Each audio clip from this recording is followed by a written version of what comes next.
In this video, I'm going to go over some of the VR mods that are already out, as well as some that are in the works.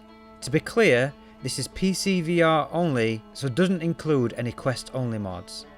Games that have full motion control support include VALHEIM, which is a popular survival game. You can throw a spear by actually throwing it with the motion controllers, or use a sword by swinging it.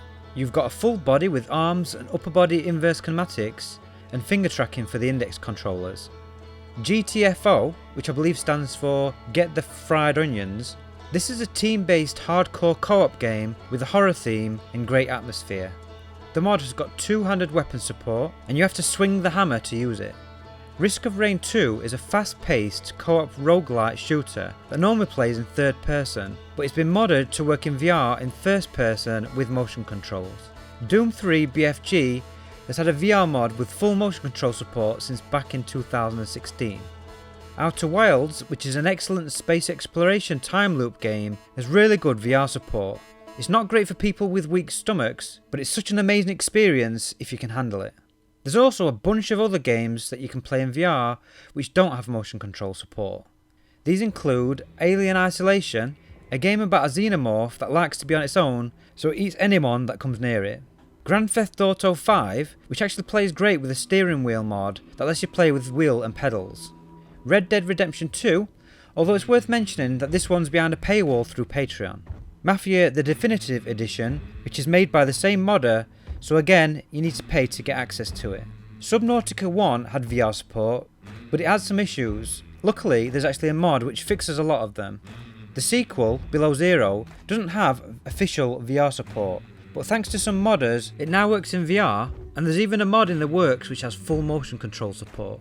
MechWarrior 5 is a recent game to get VR support via a mod. This was actually helped a lot by the developers, who were contacted about adding the necessary plugins back into the game to allow VR support to be added. I'm sure I've missed some, so let me know if there are any others in the comments.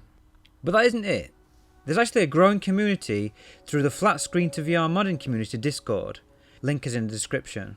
Thanks to some great networking and a lot of work from Brian Tate, who started the Discord and was one of the main people heavily involved in the Beat Saber modding community and started the Beat Saber website, we've seen a massive surge in new mods being worked on for non-VR games. Some of the games that I know are in the works include Resident Evil 2 and 3 Remake, as well as Resident Evil Village and potentially Resident Evil 7. Basically all the recent Resident Evil games running on the RE engine. What's more amazing is these mods will have motion control support, including full body with inverse kinematics for the arms. This is being worked on by Preydog, who made the first person Resident Evil 2 and Resident Evil 3 mods, and he's now turned his talents to VR support. The mods will be open source when released, allowing other people to work on improving them in the future.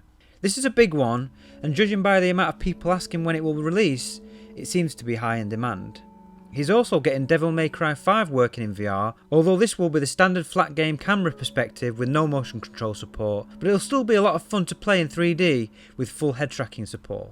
The same developer of Outer Wilds has also started working on a VR mod for Firewatch. It's a perfect fit for VR, being a more slower paced, story heavy walking simulator.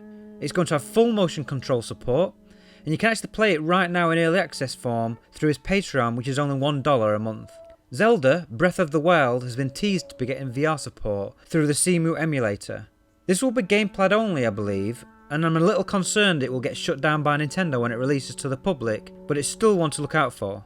Back in 2016, a Half-Life 2 VR project got greenlit, and it even had a trailer showing the game being played in the VR with full motion controls. Unfortunately, due to issues getting programmers to work on the project, it was left unfinished for years.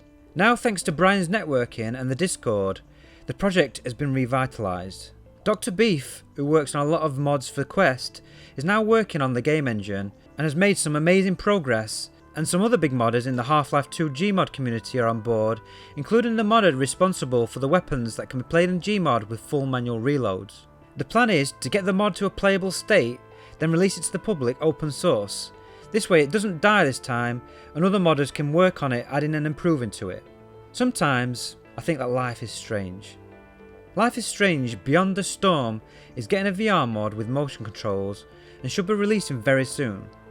It's not a game that I would expect to play in VR, but I'm looking forward to checking it out all the same. So just to clarify, that's Resident Evil 2 and 3 remakes, Resident Evil 7, Resident Evil 8, Devil May Cry 5, Firewatch, Zelda the Breath of the Wild, Half-Life 2 and Life is Strange Beyond the Storm, all with mods to add VR support in the works. If you want to keep up to date with these projects, or if you have some programming knowledge and want to help or maybe start working on your own VR mod, then jump into the Flat Screen to VR mod in Discord. You'll find lots of great information, all the links to most of the mods mentioned in this video, and it's a great place to hang out and talk about VR stuff. For those wondering why I haven't uploaded anything in a while, unfortunately I've been really busy with work and other life stuff. I do want to get back into making more videos, but I'm not going to be able to make many until early next year, but don't worry, the channel or myself aren't dead.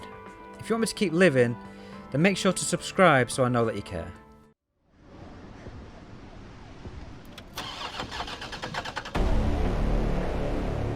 Come on, start, damn it! It's my turn, bitch!